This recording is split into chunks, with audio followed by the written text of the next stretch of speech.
ఈర్ష గల వారిని, మీ యొక్క ఎదుగుదల చూసి తట్టుకోలేని వారిని మీరు ఎంతగా పట్టించుకోకుండా ఉంటే అంత మంచిది. బురదలో రాయి విసిరితే ఆ బురద మనకే తగులుతుంది కదా. ఇలాంటి వాళ్ళతో గొడవ పడినా అదే పరిస్థితి ఏర్పడుతుంది. ప్రతి ఒక్కరిని మనం స్నేహంగా చేసుకోవాల్సిన అవసరం లేదండి. అందరితో కలిసి ఉండాలి.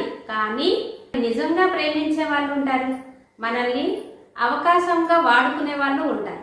ఆ తేడాని మనం తప్పకుండా తెలుసుకోవాలి. ఆ తేడా తెలుసుకొనే జీవితంలో ముందుకు సాగాలి.